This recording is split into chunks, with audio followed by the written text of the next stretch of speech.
Okay, I will call to order this Thursday, November 20th meeting of the Underhill Planning Commission. Does anyone have any changes to the agenda? Nope. And no one from the public is here yet.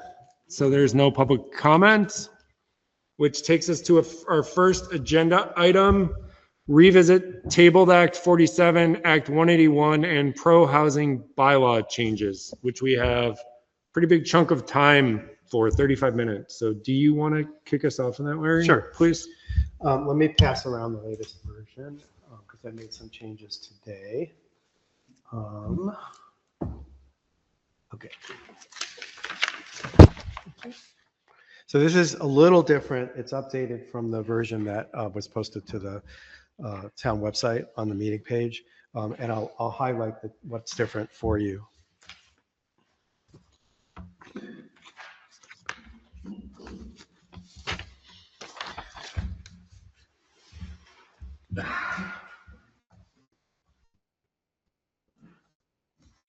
So just to refresh our memory, and I'll actually bring it up on the screen here as we speak.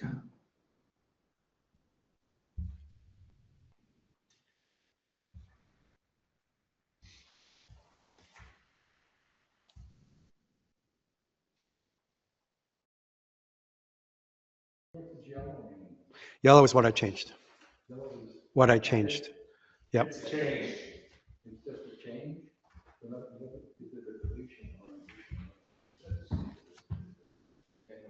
It can be an addition or deletion or anything, Larry. Mm-hmm. Yeah. Standard, it could be addition, deletion, anything. It's just a change, Larry said. A change of any sort. So it could be an addition, it could be deletion, it's just a change. So I'll have to explain it.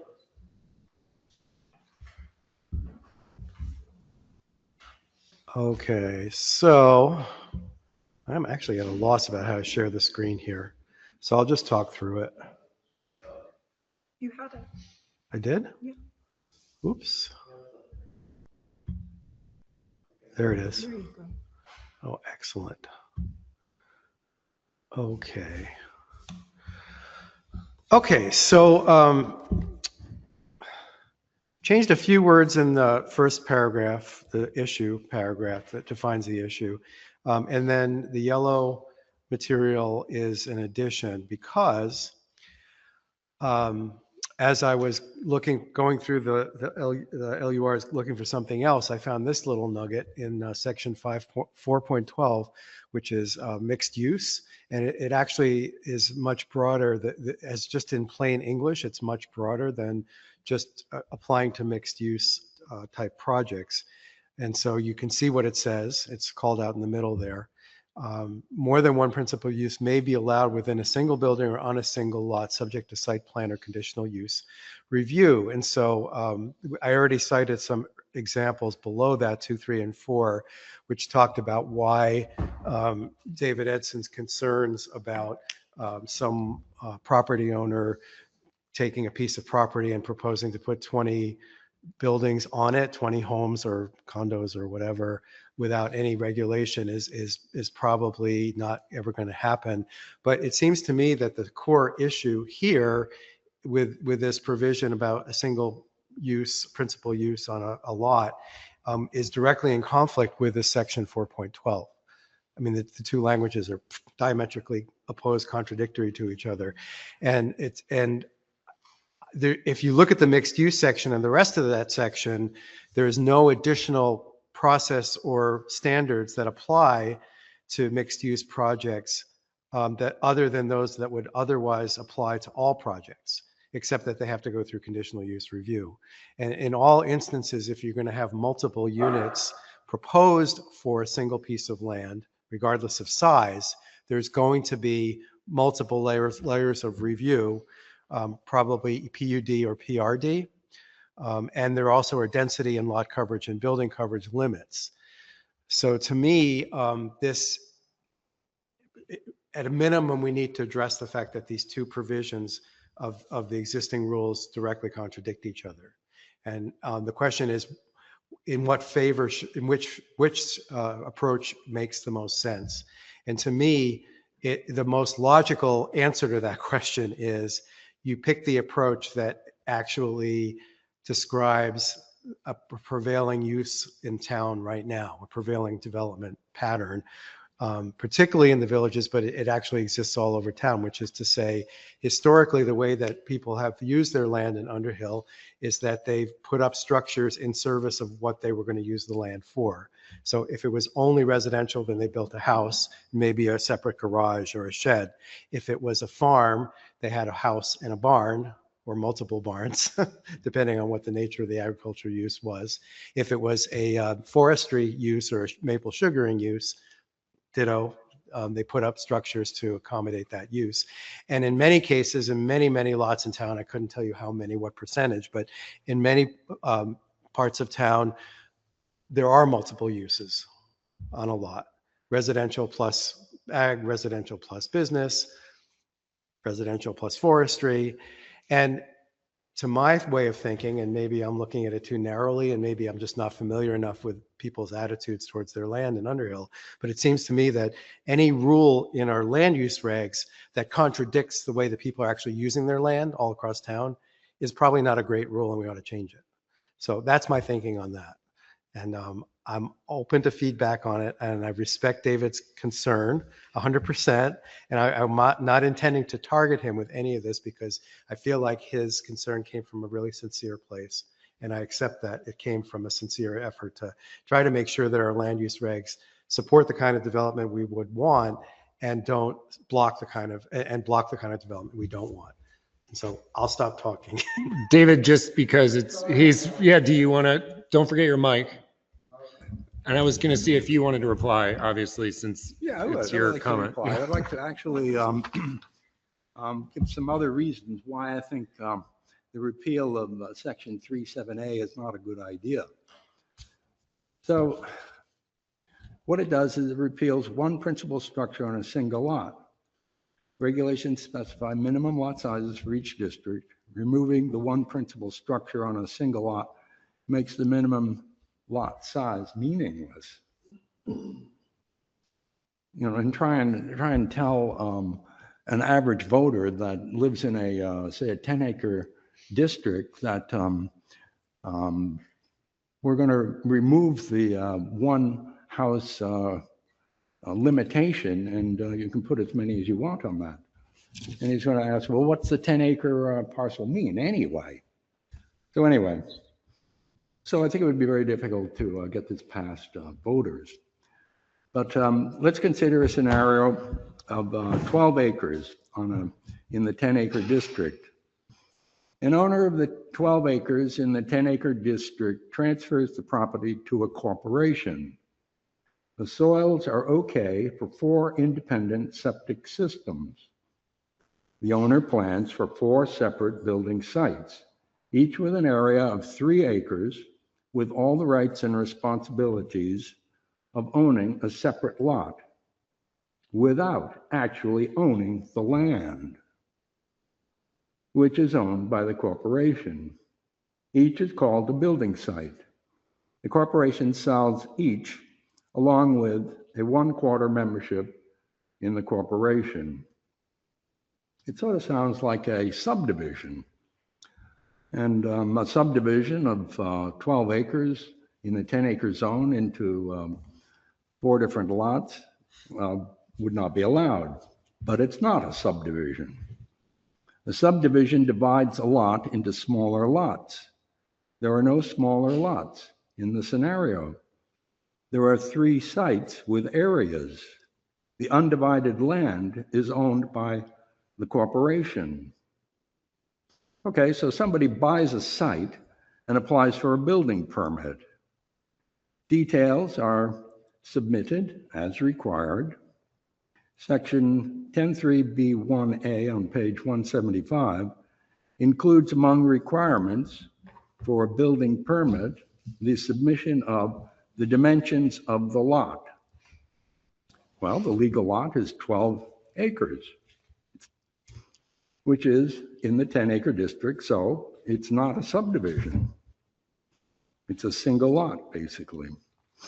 So with the repeal of the one principal structure on a lot, there is no limit on the number of principal structures. So it looks like a straightforward building permit.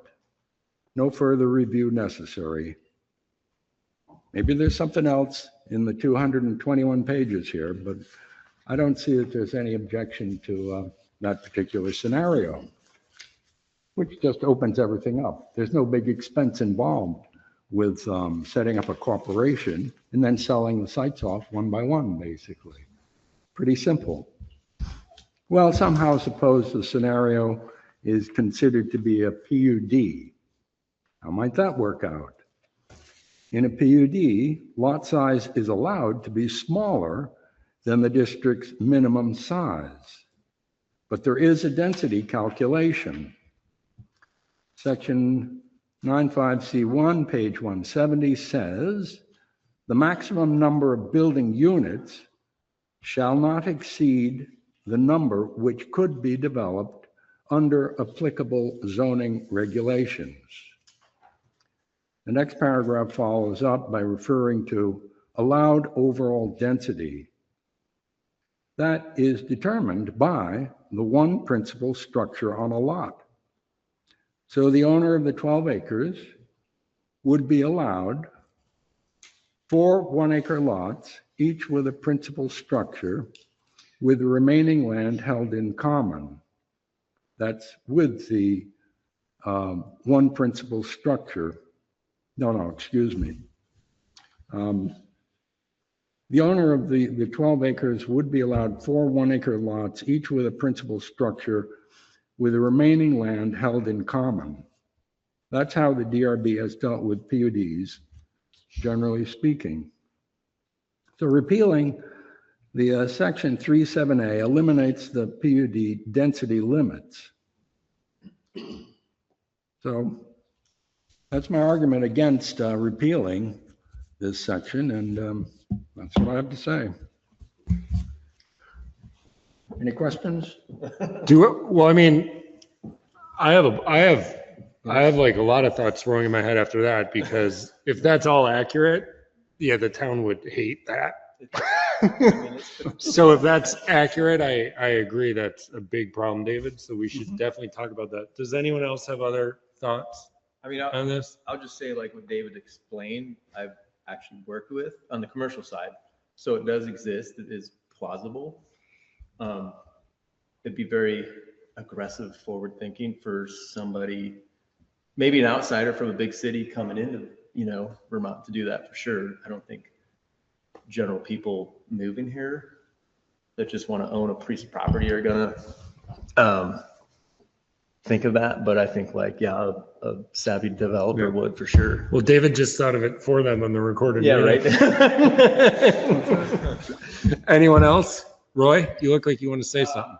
You got to turn on your mic. Roy, I feel like I'm missing something here, because all the other regulations we have would not allow what David's talking about, right? like what? No, What other regulations? Only that one spot that says, one principal structure per lot.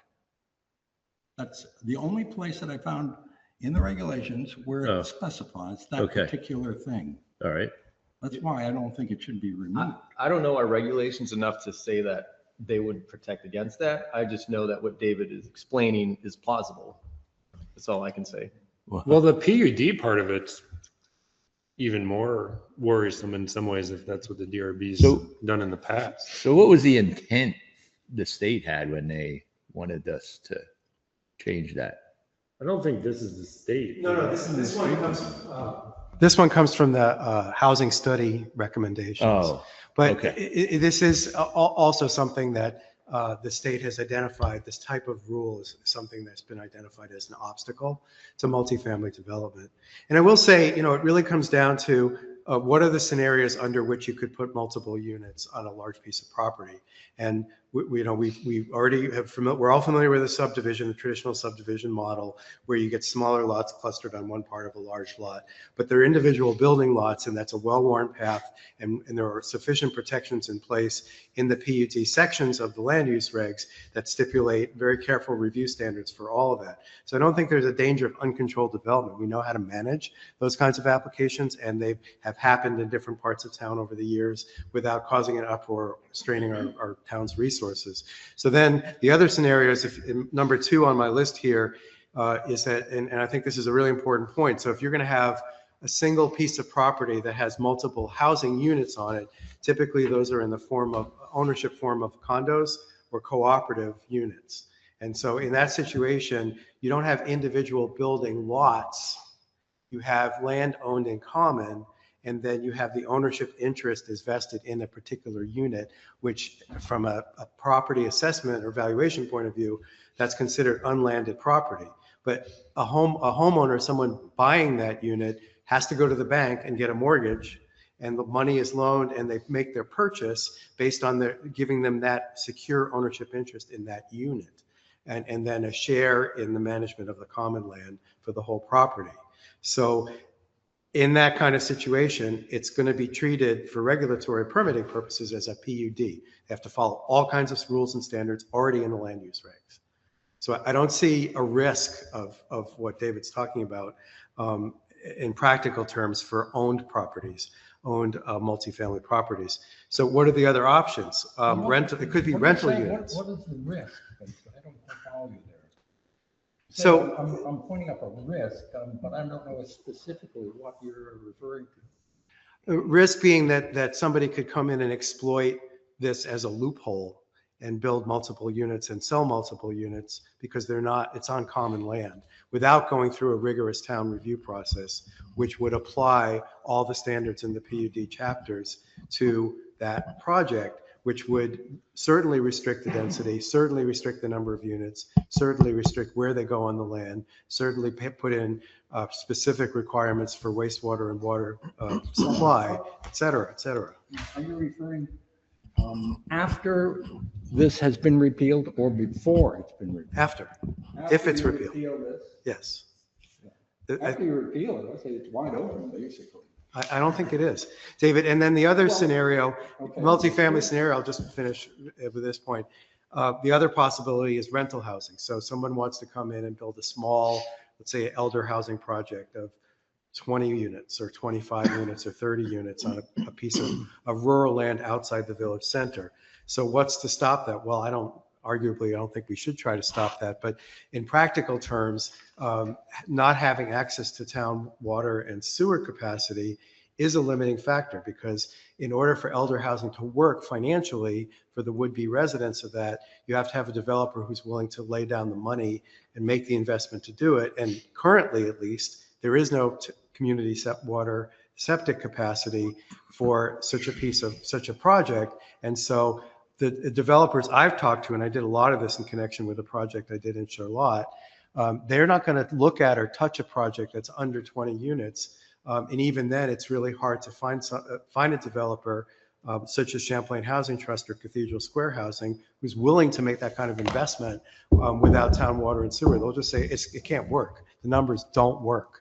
So it seems to me that these are really important restrictions on untrammeled development on a piece of land that already that either are in the land use regs or in the real world of development today. Let me. Okay, David, you go ahead, then Roy. Just because I know Roy had his. No, David, you go ahead and then Roy. Yeah. Because Don't forget the haven't mic. addressed at all the first scenario that I put in about a corporation owning the land, setting up sites, and then selling off the sites individually.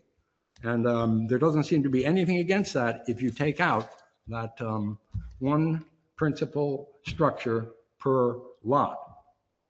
It's wide open. But they're not selling sites, David. Well, What's that? They're not selling sites. They are. That's exactly what that's like a exactly lease. the scenario I described. You're not getting it.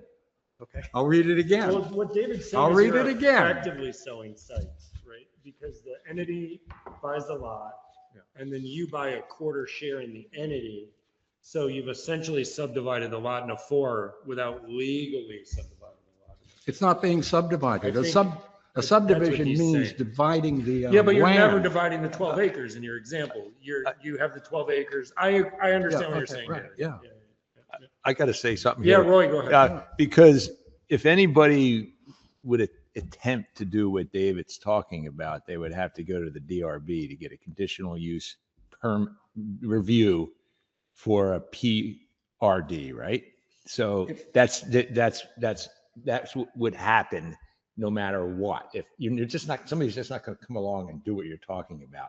So if somebody comes along and says they want to do what you're talking about, they have to get an engineer to do the whole site plan, go to the DRB, file all the paperwork. And when they go in for their first meeting with the DRB is going to say, you can't do that. We don't want you to do that. Don't even take it any further. But why, You're I not want to ask, getting it. You're not getting what I'm putting in here.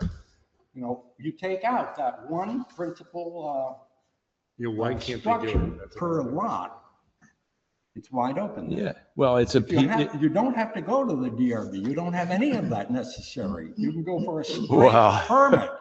If you get rid of that one principal structure per lot, you don't have to go through all that. You can get a straight permit by the setup that I have described. I disagree with you, What? but hey, Roy, I don't know. Well, what- You know, I was on the what's DRB when basis? we did What's it, the when basis? they did it, What's the basis of the disagreement? that if somebody wanted to build a townhouse complex or some condos on a lot in the 10-acre zone, you know, that the DRB wouldn't let them do that. I'm not talking But about why? condos. What is I'm not the- talking about that. Maybe I better read this again. Can I ask one question This is before, important. let me ask one question, David, before we do that. Roy, what is it, this is for my education. What is it in the DRB process where you think if this went to the DRB, that they would say no? If the principal structure language was gone, let's say that was gone, and I know this isn't your hypothetical, David, but it is your second hypothetical. Where they do go to the DRB. In your two scenarios, right, the second one was it does go to the DRB. That would go to the DRB. So let's say they do go to the DRB. What is it in the DRB process that would stop it if this principal structure language was It gone? would be the regulations for PRD. But what are those? Which are, I mean, what that's are I'm well, asking. you can read them. I mean, they are kind of vague. I thought that was something we probably should look at a bit closer, but you know, like if you have 100 acres, you know, in the 10-acre district there, you could build 10 houses Right. on 10 2-acre lots, say, and leave the rest open that is owned by the Right. community. That's how I understand it, Right. right? So that's the only way the DRB would allow something like what David's talking about happen. But what you're referring to with each 10-acre parcel having, or there being 10 different structures on it, that refers back to what Larry is proposing to be repealed. Well, you know what? I kind of believe this is a question for the lawyer, the town lawyer, because maybe you are bringing up something that I don't understand, but. Well, when it says, you know, one principal structure per lot, that refers to the lot size for a district. In the 10-acre district, you're allowed one structure. You can't subdivide it. I have an idea. Sorry to interrupt. So I think, David, I understand completely what you're saying. And to be completely frank, if you are correct, this is just, I'll give away my view. If you are correct, and I know you're very detail oriented, and you could circumvent our 10-acre zoning, like if we took this out, if a clever person could circumvent our 10-acre zoning, Yeah. I think that would be highly unpopular, and it would certainly be unpopular with me. I think So- if the people que- understood that this is Right. what can go. So I the don't question think- is, are you technically legally right? Which I don't mean as an insult to you at all. Yeah. So how do we get clarification on this? Well, can I add a little something to that to kind of Yeah. maybe extend it a little? Okay. The small subdivision I did out on the Pleasant Valley Road has a private road. The private road is in a separate corporation, basically. Each lot around that private road owns a share of that road through the corporation. Actually, they don't own a share of their own. They're part of the corporation that owns the road, basically. It's just an extension of this idea of a corporate ownership, being a single entity that deals with this situation. You don't have to be a person. You can be a corporation, basically. So that's the basis. I guess I got one more question. Oh, yeah. Go ahead, Roy. Sorry for interrupting. It was the housing study that is encouraging us. Why don't we just not do it? Right? I mean, why do we, who's telling us we need to do this? Maybe Well, it's something, what's the right? legal Can I convenience of the housing study, can I right? reply to that real quick? What's that? No one's telling, I'll just reply to that real quick, and then I know Jeff had a comment. Yeah. No one's telling us we have to do it. I think the housing study gave us recommendations, and Larry is correctly saying the legislature is encouraging housing. So we're revisiting the housing study and seeing if we want to reincorporate any of that stuff. All the ideas that came out of the housing study. No one is telling us that we have to do this. It's Right. up to us. Okay. So you're right. So let's Everyone can just say, we don't want to do it. Yeah. But before we get to that, Jeff. Okay, so, thank you.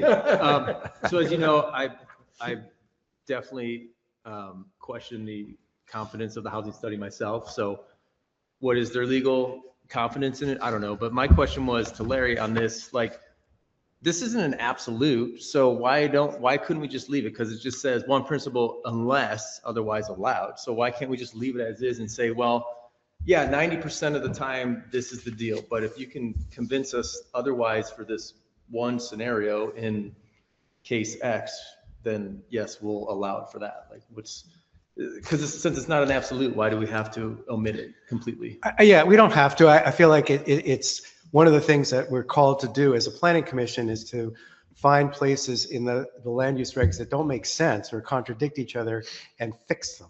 Okay, because we want the plain language of our land use regs to be understandable and easy to follow for homeowners, for property owners in town, particularly those who are moved to actually do something to add value to their property for themselves and for the community, right? So, a lot of these things that we'll be talking about tonight all follow from that principle. We want to get out of our own way for the benefit of residents of town who want to do good things with their property and add value, which adds to the grand list for the town and benefits the whole community as well as them individually. Let me ask you a question, Yeah. Larry, which I know you don't agree with, but Okay.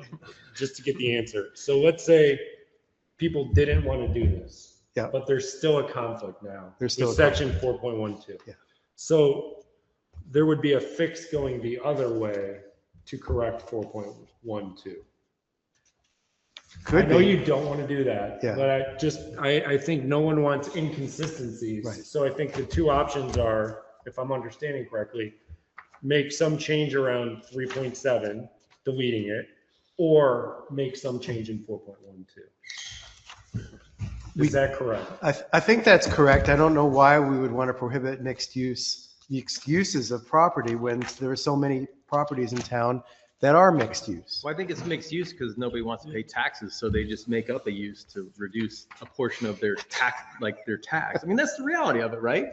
Like, come on, let's just be real. Like, nobody wants to pay 100% of their homestead tax or whatever, so they're gonna do what they can to reduce that. I mean, that's.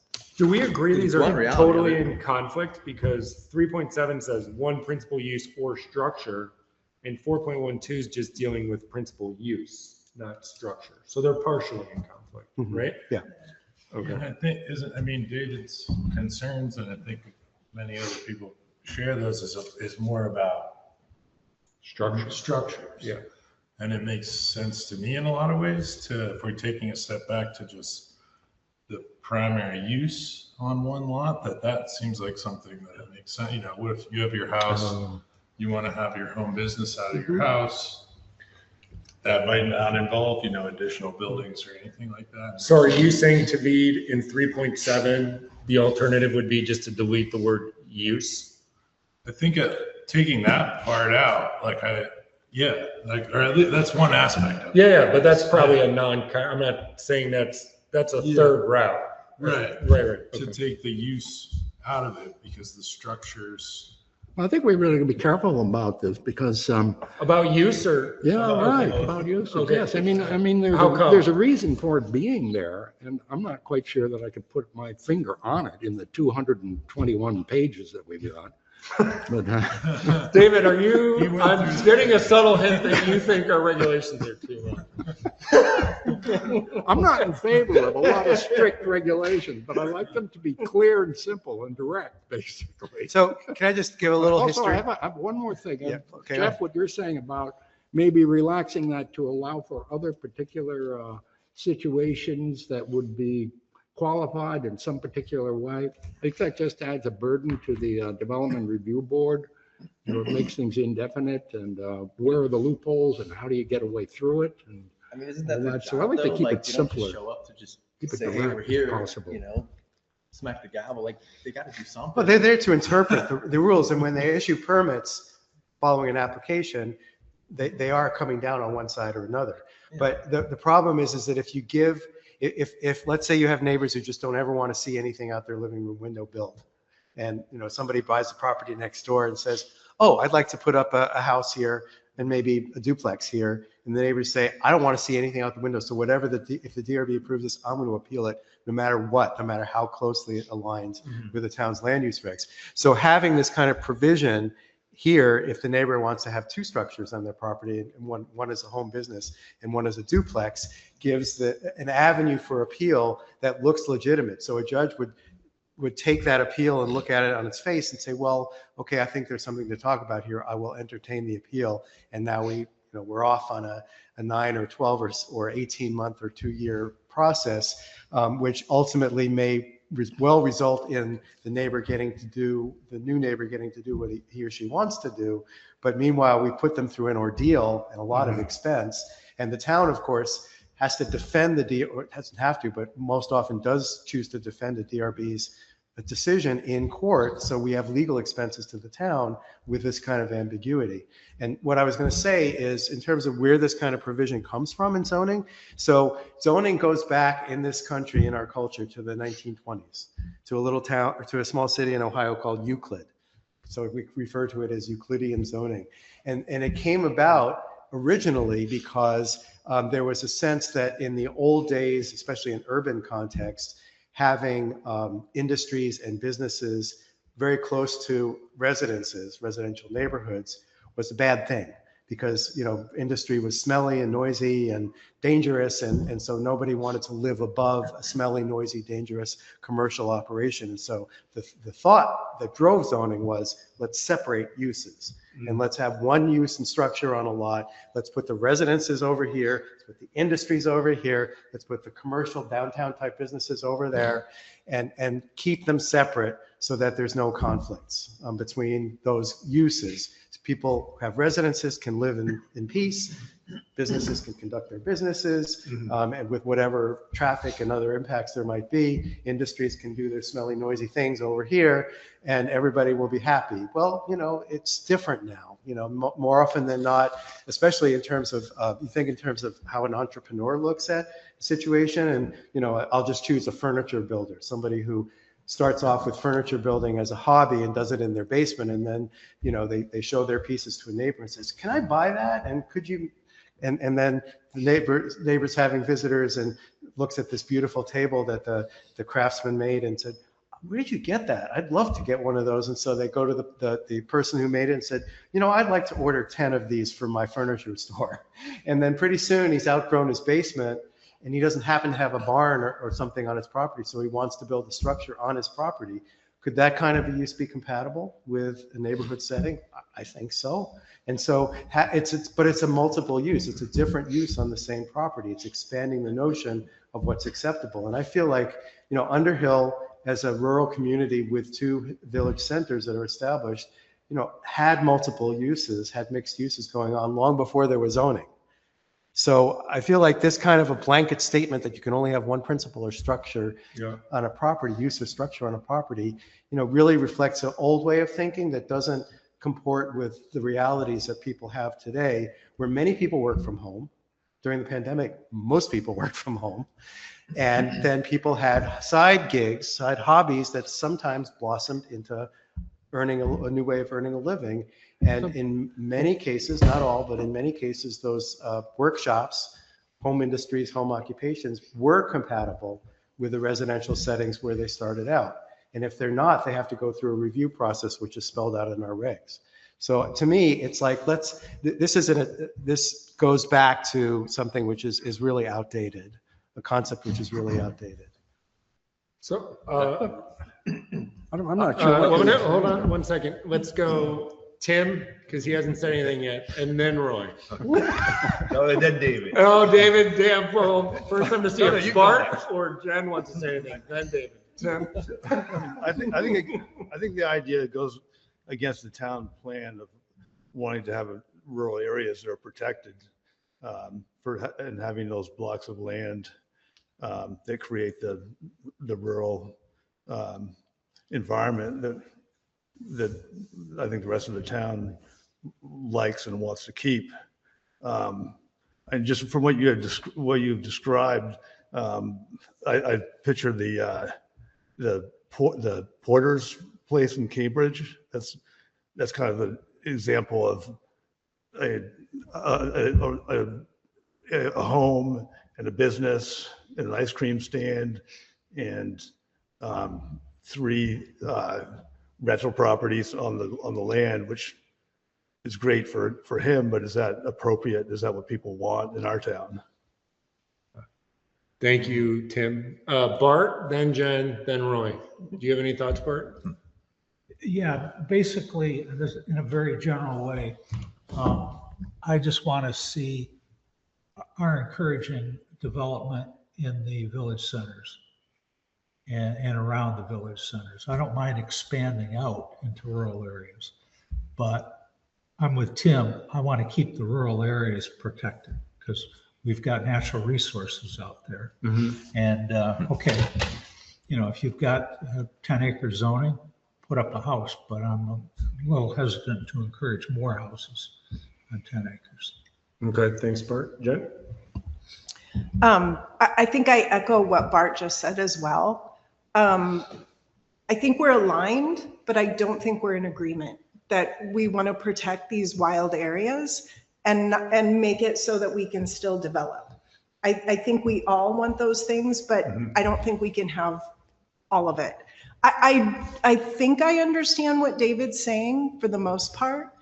But I think I also understand what Larry is saying, that it's really not a possibility based on the permitting process that's in place. Mm-hmm. So that's where I am.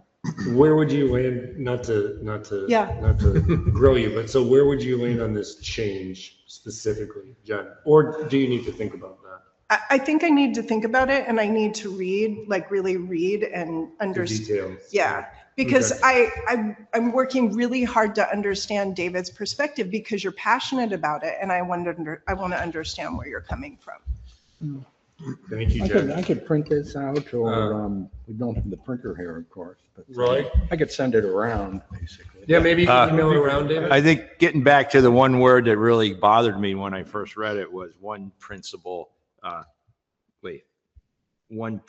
use, because we allow, because now you could build a duplex and then you could have a separate structure that is a business that you would have to get a conditional use permit for if you wanted to run a business out of it. So that's mixed use, right? You have your house, you have your rental, and you have a structure. So I think we should drop the one principal use because it's not appropriate to our regulations anyway, but change it to be specific to the uses that are allowed, which would be a duplex, a house with an accessory structure, and then another structure that you have to get a conditional use permit for if you wanted to run a wood shop or auto repair shop out of. We already allow those things in the regulations. But with a bunch of rules that come with that. What's that? But with a bunch of rules. Yeah, well, I that mean, come with we it. already have Right. the rules for that. It's Right. just, we got to just I change see what you're that saying. word because it's not appropriate to what we have now. I mean, that's just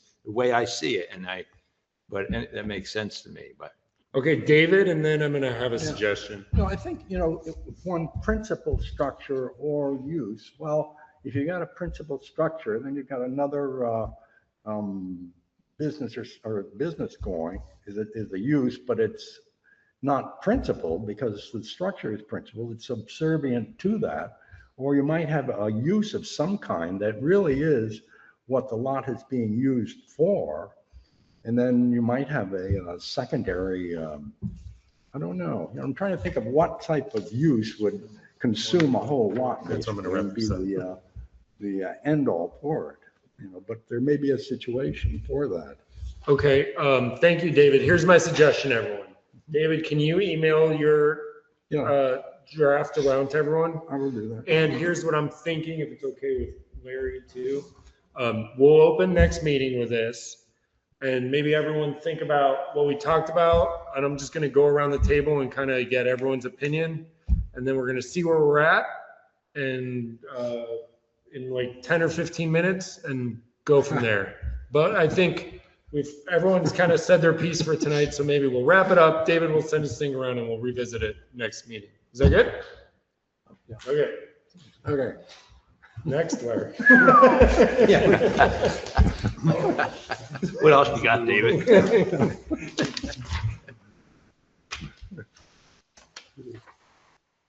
So where are we? We are on table 2.1, I believe, on the next page. Is that right, Larry?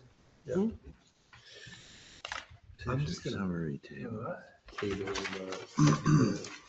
DRB thing. We'll just eat into as much time as we need to finish this. Okay, You agree? sure. Okay. Okay, moving right along. Top of page 2.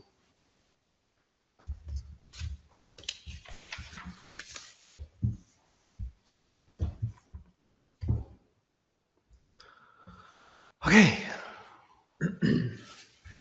So this is a mandate from the state under Act 47. This one is, and it does two things. One is to reset multifamily housing from a conditional use review to a permitted use if it otherwise meets the standards, and the standards are way more complicated than what is listed here. But this is just simply the district summary table, table 2.1, that summarizes all uses and restrictions in all districts for all types of use. This would simply change multifamily housing from generally for required conditional use review to a permitted use if it otherwise meets the standards. And this simply just lays out the rationale, and it is required by Act 47 in a situation where in a district served by town water and sewer.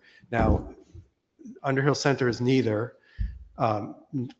Currently, Underhill Flats has only town water, but not town sewer. And this is, to go back to something Roy said at the last meeting, why are we doing this if we don't have municipal wastewater capacity?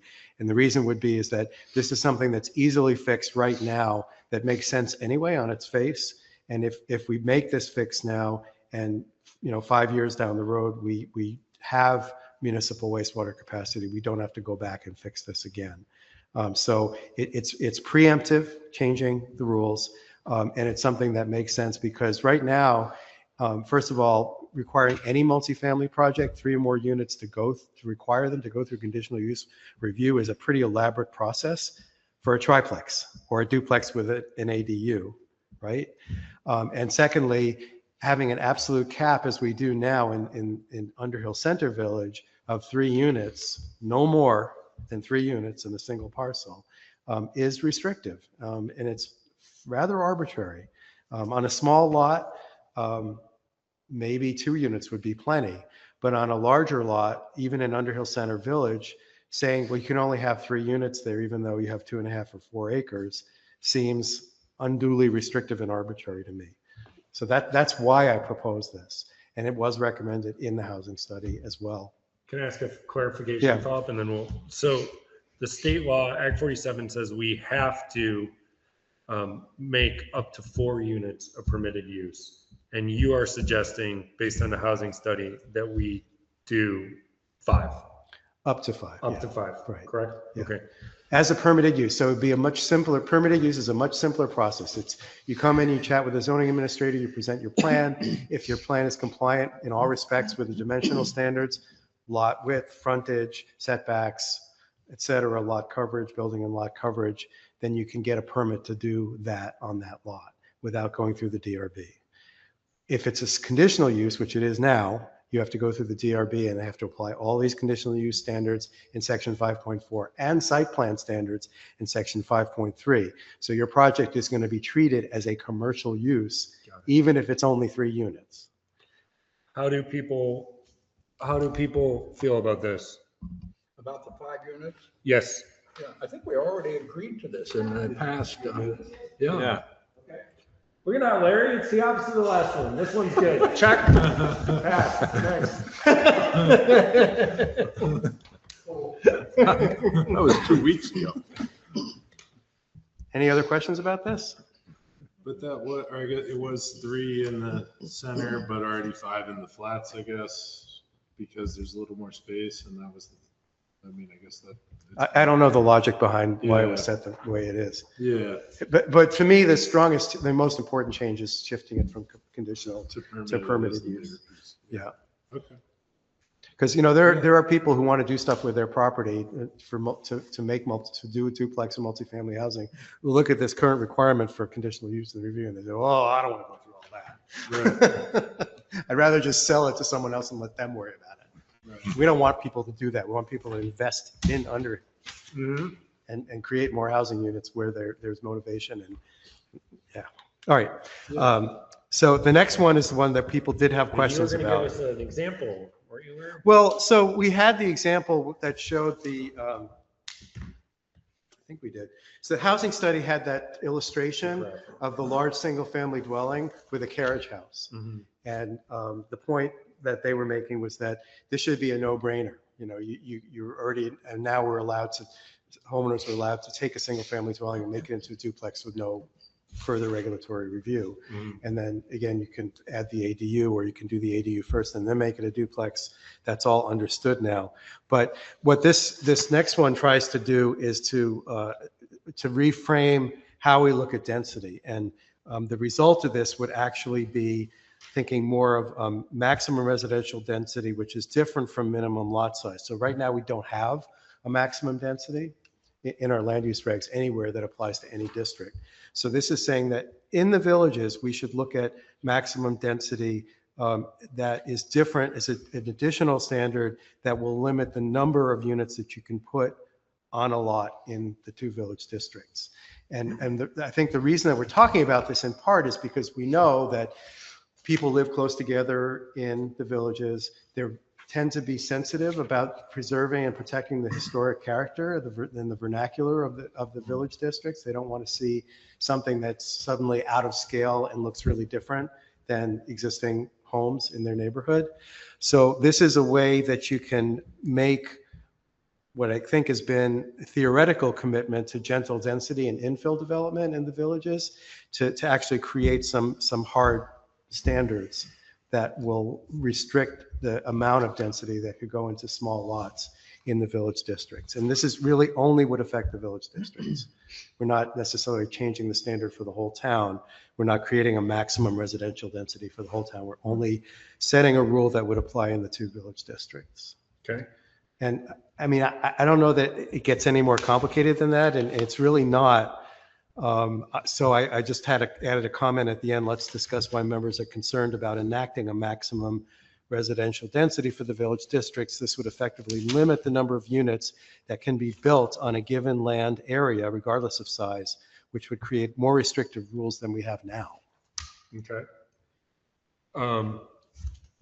Do people have thought, Jeff? I'm just kind of confused. I mean, we're using 2 different languages. So in table 2.1, we're saying Underhill flats max 5 units. What is 5 units versus 6 dwellings per acre?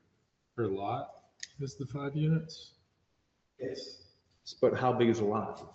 They're all there. Okay, so So if even it's a half an acre, you could still get 5 units on it, according to this table? Not if you did, not if we added both of these. Standard, Yeah. if it was a half acre, you're going to get And is that the 6 per acre maximum based on kind of similar towns and village districts So if there's 2 acre lots, you can have 12 units. at the Right. max? Okay. I don't know how many of those there are. No, I know. I'm just saying, well, if somebody can buy 2 lots, combine them, and then you have that. So this is effectively, this might be not be the right analogy, but I'm trying to understand it. This is almost effectively like an overlay over the other stuff, and it can actually make it more restrictive. It could, At least that's how I'm thinking about it. Yeah, I mean, one of the things that happens when someone brings in an application for redevelopment of a property is that the zoning administrator sits down and looks at the rule book and says, okay, so is the number of units and the layout that you propose, does it comport with the land use regs? Does it meet the dimensional standards for the district? And in terms of the size of your lot and what are the other constraints for building on your lot? And if it does, then the ZA will work proactively with the landowner to move their project along and answer any questions that are not clear from the application. If it doesn't meet the standard, the ZA will just tell the property owner, you can't do this. So come back to me if you have a different configuration that does fit the rules, explain the rules, and then the landowner will work with that as best they can. Well, to me, it seems confusing to have both. I feel like it's one or the other. Is that what we're trying to figure out here? No, Okay, so having, Larry wants them both. to me, that seems confusing because now you're like, well, if I'm this, I'm this, or if I'm that, I'm that. And I feel like you're doing more mental gymnastics than just having one or the other. That's just me. Does anyone else have any other comments on this? Nope. I don't know. Or not to bring it back to the item 1 on the first page, but what's to stop us from applying these kinds of dimensional standards to the other zoning districts in town? Nothing would stop us if we wanted to, but Yeah. that's not what's on the table right now. Right. Yeah, I'm thinking ahead too, though, that it could be, like, if we had something like a dwellings per acre in place for the rural districts, the concerns that Dave raised could be addressed, and we could still get rid of 3.7B or 3.7A. Yeah. But anyway, that's a separate issue. Yeah. You can bring that up at the Yeah, I'll beginning bring- of next yeah, that's meeting. right, that's I don't know. I mean, Larry, how would you apply to? Oh, go at this ahead. time, I'm kind of impartial. Just to me, it's as if I were a developer and I was like, well, I want to come in and do something in the flats. And I look at this table, I'm like, well, this says max 5 units. And then the ZA is like, well, no, if you do this, and that, you can actually do this. And then like, well, now I have to go back and think this all over. And then I try it and I fail and I come back and I'm like, no, you're still wrong. That just seems tedious and to your point on this, you said, well, a lot of homeowners or property owners right now want to do certain things. So doing a permitted use makes it easy. Okay. If Joe Schmo has a house, he's like, I want to make it a duplex. This is super like confusing to that person versus the other guy who's been developing properties for 20 years. And so he's been through the zoning process in multiple places for multiple years. This seems very confusing for any general layman to have to go in or out of either or. What's your response to that, Larry? How do you feel about that? Yeah, I feel like it's bringing in another layer for sure, layer of analysis and compliance with regulations. But that's why we have a zoning administrator. That's why we have a DRB, right? They can help break it down for the landowner and say, well, because your lot is 7/10 of an acre, you can do X number of units max. And here's the upper limit on what you can do. But if it's multifamily and it's within those standards, you can build those 3 units. Or See, you you can, said 30 minutes ago, we're trying to make it easier on the Yeah. DRB by simplifying things. This is not doing that. I do see a way where it's helpful to have it on both ends, where Yeah. you're making it easier for multi-unit, developments on a single lot, but then you're also making it so that, we can't have, a 12 unit on 1 acre in town, but if so it's like setting it, from either end with Yes. each of these. Yeah, because earlier you might remember when we first discussed these housing policy changes, we talked about decreasing the frontage requirement. We agreed that that made sense in the villages. We talked about decreasing the minimum lot size from 1 acre to half an acre because, in both of those cases, We're just simply addressing the reality of the lots that exist in the villages, the historic, smaller lots that exist. The houses already are on these lots. They're small lots. They have frontage, which is less than 100 feet or 150 feet or whatever the standard is. So we're just, at that level, just making what already exists legal and making it possible for property owners in the village districts to make any significant changes in their house at all, which most of us would consider reasonable without even looking at the regs. Like someone wants to add a mudroom addition on the front of their house. Why not, right? We shouldn't have regs that get in the way of that. So this takes it a step further and creates a level of analysis, which actually is designed to put some limits, some meaningful limits on density in a way that I think would give comfort to people in the village districts that the town is not going to allow something which would shock the senses in terms of the density of units on a neighboring lot that happen to be a deeper lot or whatever. I don't think it's that complicated. I think it sets a standard that the zoning administrator can easily interpret with simple math based on the lot size. And where you can put the houses on the lot is still restricted because we have the setback, side yard, front yard. We have in some cases, if there was a historic subdivision, there's building envelopes that limit where you can put the buildings on the lot. There's many other factors that come into play. So we're really just talking about different approaches to density. Do other people I think it's a share little Jeff's confusing concern? also. You share Jeff's concern, it's confusing. I think so, yeah. I'm looking, you look More at the complicated. district summary table, which is, it says maximum 5 units. 5 units for what space? What Per lot. lots? Yeah, okay, it should say per lot. That would simplify that. I mean, right now, it just doesn't do that. Oh, in 2.1, Just to David? have that. Right. And you mean in 2.1, it should say 5 units per lot? Yeah, right, Okay. right at the top there, the cross, it says 5, maximum 5. Yeah, units and dwellings Units for what? interchangeable I mean, there. Yeah, right. Well, that's too like this. Units Well, it's Like the use category is the same. dwelling. Yeah. Yeah. So Yes. that's just the term and like the The- legal term dwelling. Oh, yeah, it is. Right. But then And the is- maximum residential density is a contradiction of it, basically, right? It's indicating that you're only allowed 6 dwellings per acre, but if you've got a half acre lot, you're not allowed 5 units. No, you're allowed 3. Based on the size of the lot, which is different in every case. I don't know. The one thing about this is Yep. just because it would be interesting to get the perspective of someone who lives in one of the village centers on this, because it does seem like Larry kind of has me sold on the idea that it would give people comfort that it's not going to be any more dense than this. Like that's the maximum. I think that would be good if I lived in the village center. How do other people feel? I don't know. Not just about my opinion, I mean, just in general. Tim, what do you think about this? I guess I'm still a little confused as far as the 5 units on a lot and then 6 dwellings per acre, how that reconciles. Could you do another example, Larry? With like a half acre lot and a 1 acre lot? Maybe. So 1 acre lot seems easy. It's just the numbers that are here would be the upper limit, right? 6 dwellings in the flats and 6 dwellings per acre and then 4 in the village center. If it's a 1.5 acre lot, then you just do the math on those, do the multiplier. So, 6 times 1.5 would get you what? 7.5? 8?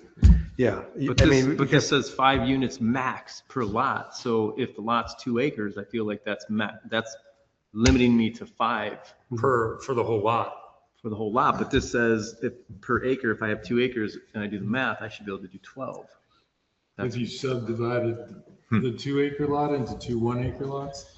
I then you got could have something to 10 say. Units on those 2 acres. W- Is that the right number? That's creative. I don't think there are any 2 acre lots in the village center. Yeah, okay. So maybe that's something There we are, should, but if somebody Might be sells expanding. 2 lots, combines them, tore the houses down and Yeah, decide they I want mean, to nobody do. says you Yeah, can't do I mean, that. that happens. Yeah. But it's, How do we, I How feel do we like maybe the one expand piece it? of evidence I have Hmm. for sure is that people who are sort of involved in this more than your average person, I think there's a general sense of some confusion. So it seems like we have to make it clear in some way, right? Yeah. Whether or not we should be confused, we are. Yeah. Maybe tonight's just a bad night because there's a lot of brain fog in this room. I Maybe think we'll go back that, but the downstairs. distinction is. Hey, guys, that can I ask a getting question? Caught up is between acre and lot. What'd you Yes, say, I Jen? think so too. And I think if we're able to solve for the language around those two things, I think that will Then it would clear be it a up. lot clearer. I Yeah. think. Yeah. Because we're talking about two different things, kind of. Yeah, and you're trying to find the common Exactly. measurement between the two of them. Exactly. Okay. I would be happy if it helps to bring this back with some illustrations. So I can pick up like maybe 3 sample lots from each, the Flats Village and the Center Village. And I can talk about like what's there and what's possible if this rule were adopted. Would that be helpful? I think that would be helpful. Yeah, that Other would be people think- helpful. And I think If Zach both maybe two had and a three. question online. Yeah, I just wanted to ask quickly, Larry, how would it hurt things if you just eliminated the first suggestion, the minimum of 5, barring the fact that the state is saying we have to increase that to 4? Like if that wasn't there and you put in 6 dwellings per acre, wouldn't that accomplish what you're going for? You're talking about the second item, So- top of page 2? Yeah, like the table, just take out max 5 units and add 6 dwellings per acre, 4 dwellings per acre in that table. Okay. Oh, Zach, you've got Larry thinking, so I think we're gonna hear about that next week. Thank you. I don't think I've ever heard Larry go, Okay, so we're gonna circle back on that one next week as well. So we got one done. One is very controversial, and I feel like one just needs to be clarified. Okay. All right, thank you, Larry. That takes us to, I guess I'm gonna ask you, do you want to spend 5 minutes on the technical updates? Can you like Yeah. get through one or something like that? And maybe get through all of them just quickly. Oh, gosh, okay. Quick go ahead. overview. Yep, okay. Okay. So pass this around. And I did make some changes to this, some fairly minor changes.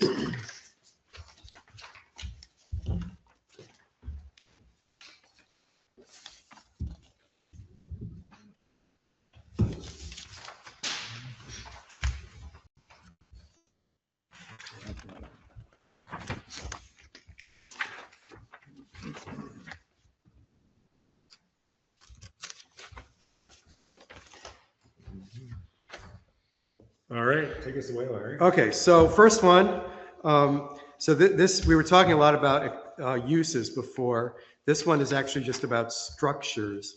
And the DRB calls out that, again, this is, the current language is illogical. And it really relates to the whole concept of subordinate. So our current definition, this is out of the definitions chapter, not from anywhere else in the land use regs, says that a structure or use that is clearly incidental, customary, and subordinate in size and overall appearance, except for barns, to the principal I structure. think we already dealt with this, Larry. Did we? We We dealt with this back there and we decided to continue to use the word subordinate, but to have it followed by not necessarily in size. If you look at the master markup I gave you Uh-huh, from like when you first started, yes. I think there's a comment on this definition. Oh, really? Okay. Yep, so maybe you check that against what you have here and see how far off we are. Because I remember exactly what David just said. It Yeah. says like not, but not in size or Yeah. something like that. Exactly. So you still might Subordinate's like a your good size, word to but- use, but you don't want to have it interpreted as size. Yeah, we specifically dealt with this, and that should be in that definition. For some reason, it was missed. We can bring it back, but maybe just can you tie these two out? And you still might like yours better. Okay. Well, just to finish my brief presentation. So what I'm suggesting here is that take out the word incidental, first of all, because it doesn't belong. And then secondly, leave customary, because we're talking about uses, accessory structures that are customary on particular pieces of land. And then there's a list that follows, which all makes sense. And, you know, we still have, and take out the exception for barns, because it's kind of silly. Barns are often much bigger than the principal dwellings. So that's really all I'm proposing. That, you know, these are existing configurations of how people use their land in many parts of town. Barns, garages, sheds, sometimes they're bigger than the principal dwelling, and who cares? It works. And so why would we The same thing here, I think everyone agrees with this. The same thing, basically, keep the word subordinate, but not in size. Yeah, we, I think, just had different language. Okay. But I think the intent was exactly the same. So Okay. maybe you can see which one you prefer and Okay. bring it, just let us know. Okay. All right. So moving right along then. Just make a note to myself. There's no objections to that. Okay. So everyone, Agreement and concept check notes. Okay, next one. Remove costly requirements from subdivision applications for property owners. So what this is about is that there's this provision buried in the subdivision regulations that says that if you're presenting preliminary plan application or any application, preliminary or final plan, you have to submit detailed building elevations with exterior finishes for every house that you're proposing to build in the subdivision. That's Well, in our regs? That's in our regs. Wow. And that's silly. Yeah. And it's unnecessarily costly for applicants. Because what usually happens is the main criteria that the DRB is looking at in preliminary plan review for a subdivision is, do the lot sizes make sense? Do they align with the town standards? Are they located in a way that protects the open space? Is there road access? Is there driveway access that makes sense? Is there adequate water, wastewater provision for the number of housing lots that you're proposing? Those are all things that are required through subdivision review. And you have to get through, if you're an applicant, you have to get through all that first. You have to present a plan that addresses all those criteria. And maybe the DRB likes it, and maybe they're okay with some parts of it, but they want you to rearrange the building lots configuration or whatever. They don't need to see the building elevations for preliminary plan review. They can make a decision on the merits, what they're presented with at preliminary plan. And if your plan passes muster, then you go to final plan review. You have to provide more details and probably a septic permit for whatever's going to be done for septic for the property from DEC. And then you can get final plan approval and the lots can be divided legally. But most homeowners are, and around here anyway, I'm not sure where I'm from in Maryland, but around here, most homeowners, if they get a building lot from a subdivision that's been approved, they want to design their own house. They want to work with a builder. They want to come in with a house design that is unique to their tastes and their family's needs. They don't necessarily want like this template of a cookie cutter, suburban house. And so why were we making property owners go through that hoop in the first place? We don't, it doesn't make any sense, because that's not how subdivisions get built around here. Are there So what any this is doing, objections to this? So I think what I'm seeing here is that the subdivision process is simpler than the PUD and PRD. And you're just trying to make the PUD as simple as the subdivision process. I mean, it looks like the issue, subdivision applications now require property owners to pay for detailed blah, blah, blah, blah, blah of their initial application for PUD or PRD approval. And so we're talking about PUD and PRDs here. Yeah. Yeah. And this is just trying to make it as simple as a subdivision, I think. Is getting rid of an extra criteria that's layered on for PUD. Well, the PUD it's a cluster basically of houses. I suppose that's the rationale. So are you in favor of this change, David? It sounds like. I'm in favor of getting rid of it. Yes. Yeah, I am too. Is anyone opposed to getting rid of this? Tim? I just had a question. What's the precedent of that phrase for including the building elevations and exterior design specifications? What is the DRB? What's the town regulation currently? What's required? I don't think it's required any other place other than the chapter 8 and 9. I mean, so Article 7, it details the subdivision standards, right? And then Articles 8 and 9 talk about PUD and PRD specifics. But I don't think it's relevant to any of those things because we don't have building codes that we enforce in Underhill, and we don't have design standards for houses. So I don't know why we're asking for detailed building elevations, which amount to architectural plans, if we're not actually ever looking at those. That would just come when each right. individual That makes property owner sense. buys the new subdivided lot and Yes. says, I'm going to build this house. This is what I'm building. At that Right. point, they do. No. Or not But even they're not required to present the building elevations. No, in but those I mean, cases. like a plot plan that shows like the setbacks. Yeah. and lot coverage. The subdivision plot plan would say where the houses are going, what size on which size lots. Typically, they might propose building envelopes, like where the houses could go on the Oh, so lots. that's still part of this. So this is all part of the subdivision review process. That's always going to be there. Okay. But typically in a subdivision plot plan, the houses are just indicated with like little squares or whatever. And then it's up to the buyer to determine, what type of house they want to build, 2-bedroom, 3-bedroom, as long as it fits in the building envelope, the building and lot coverage requirements, setbacks, et cetera, then they can design it however they want. And that's sort of a laissez-faire approach, but it's what people do in Underhill. It's the reason that people move here from other places is that there's no one telling them, oh, you have to build, a 2-story raised ranch or whatever. People want to build the house that they want to build, and they're paying for a lot that's development ready, and then they hire their own, design build firm or an architect to design the house to meet their needs. I think most people would agree that that is how it happens now, and that's how it should happen. So I think this is a vestige of maybe a different way of thinking about subdivisions that is not really relevant to a town like Underhill. Does that answer your question, Tim? Yeah, that makes sense. And if there's no enforcement behind it, there's no reason to have it in there, it seems like. Okay. Great. Okay. No one is opposed? Okay. All right. Last one. Home industry.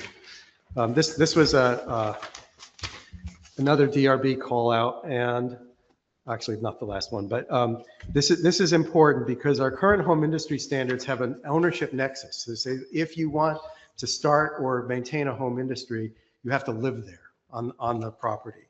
And so in this, I gave the example, which is the DRB's example of Pete lives with his parents, starts a printing shop in an accessory structure, maybe a barn, has a home industry.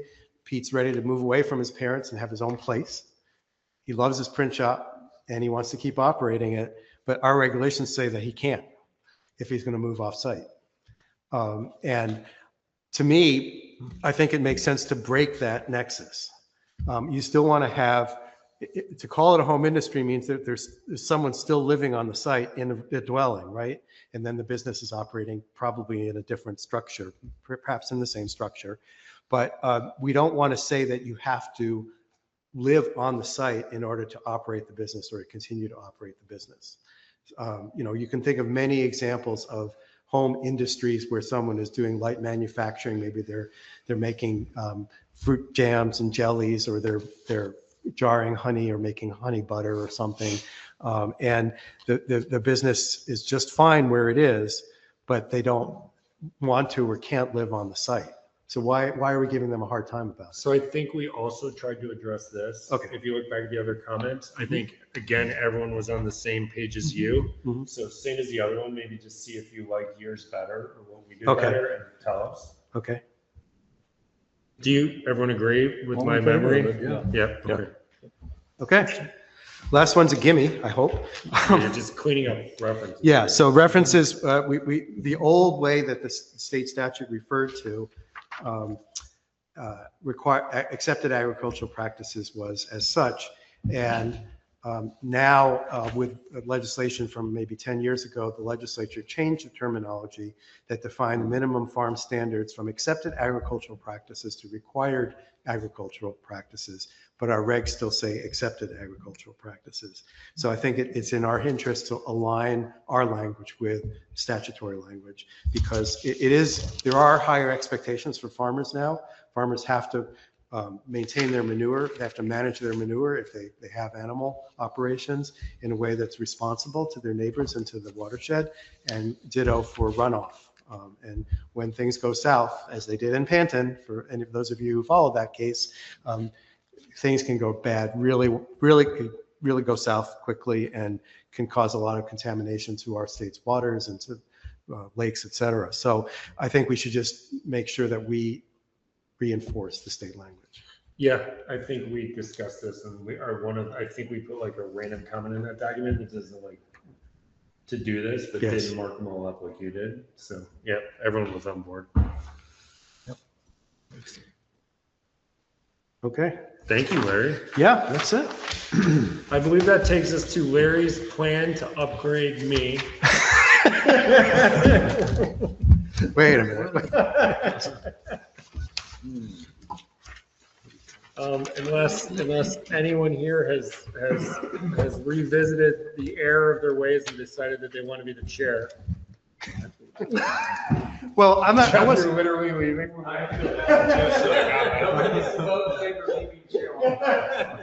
Let me just be clear about why I put this back on the agenda. So Brian has thoughtfully shared his plan to step down from the chair role at the end of this calendar year. When we first started talking about this in September, that seemed like a long way off. Well, it's 6 weeks off now, give or take.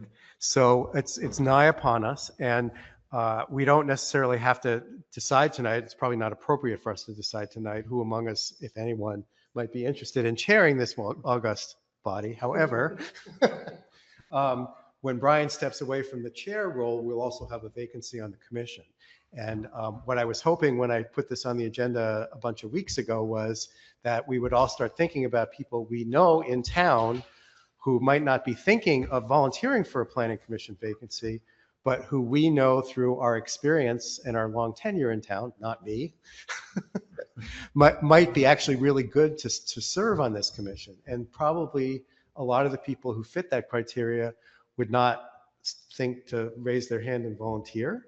But if one of you were to approach that individual privately, confidentially, and have a conversation with them, maybe over coffee, maybe just a phone call, I don't know what the best way to do it is.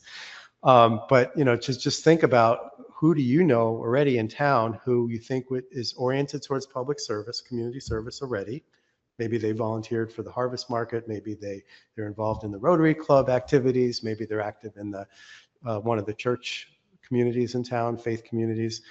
But some way or another, they've indicated that they are interested in volunteering with the town, and they might consider stepping up their role to serve on the planning commission. And someone who thinks in terms of how we use the land, someone who is concerned about environment, somebody who's concerned about development patterns and supporting businesses, those kinds of ways of thinking are all potentially very helpful as criteria to serve on this group. So that's why I put it back on the agenda, to think about that. And we can deal with the chairmanship question once we've refilled our ranks to full strength. But I think that recruitment really needs to start now if we want to have somebody in place by January 1st, because typically the way the process works is that someone would apply. We have to announce the vacancy publicly. We will do that. Someone has to apply to the select board. They have an opportunity to review whatever someone submits. Could be a resume, could be just a letter of interest, could be both. And then the select board would probably want to have a chat at a select board meeting with the candidate or candidates, and then they would make the appointment from there. I'm not asking for names on the. For somebody to become a member of the planning commission, all we have to do is just ask the select board. Yeah. Basically, letter or something. They don't have anything to do with actually who's appointed the chairperson. No, that's correct. But it does end up taking a month because the person has to submit their like a little paragraph letter of interest in their resume to us. And then, well, you know, David, you've been here longer than anyone. Then they meet everyone. Then we say, yeah, they'd be great. Right. Then they go to select board. So it ends up taking like a month from beginning to end. So Right. I don't know if you don't have to volunteer them in a public meeting, but Mhm. does anyone have someone in mind? that you think you can approach, or should we put up a front porch forum ad, which I don't mind doing because I put them up before and I have the exact language of the ad and I can just put it back up. But Yes. does anyone have someone they think would be Maybe the Great. front page forum I is the do. best option. I You have, do? I have 2 people that I think Do might be. you mind approaching them and see if they? No, Yeah. I had planned on maybe approaching them during the holiday season, Yep. so I could engage with them and have like a meaningful conversation. That'd be So, great. yeah. Thank you, Jen. And if anyone else has someone too, maybe, Tim? Yeah, I have a couple of people I could reach out to. Awesome. Yeah. Thank you. Yeah, that's all I'm asking for is, because I feel like, well, I'll just say in my experience, you can always put out a general call for volunteers, and that's a respectful thing and an appropriate thing to do in this situation because it is a public body Yeah. serving the whole town. Yeah. But that said, I think the best volunteers are recruited Yeah. based on their abilities and their skill set match to what we're looking for. So agree. Yeah, and we want people who are really going to add value to these conversations because these can be really tough conversations, as we know. And it I would be would just ask anybody. especially awesome, I'll just say, just for the sake of Who do you have? we don't use the term DEI anymore, What's that? but You recruited me. I think Yeah, it I would be know, helpful but to have do you people have under in the age of 50 and people of other genders. Are you saying you don't think this is a diverse body? That's great. No, that would be. I think that would be- Yeah, because we're a planning commission, right? And we should have people who bought into the town, who are planning to be here for a generation or longer. And so we make our decisions with that in mind. Yeah, for sure. Of course. Brian Teajan's name in No. Mute. Okay. Thank you, Jen and Tim, for bringing some folks, talking to some folks, which takes us to the minutes. Did anyone have any corrections or comments on the November 6th minutes? Nope. Does anyone want to make a motion that we approve the November 6th minutes? Tim, thank you. Is there a second? Second. Jen, all in favor? Aye. Aye. Thank you, Zach. Okay. Then in the time honored tradition, David. Make a motion to adjourn. Thank you, David. Is there a second? Or does everyone want to stay? Bart, all in favor? Aye. Thank you, Zach. See you later. Thank you. Bye-bye.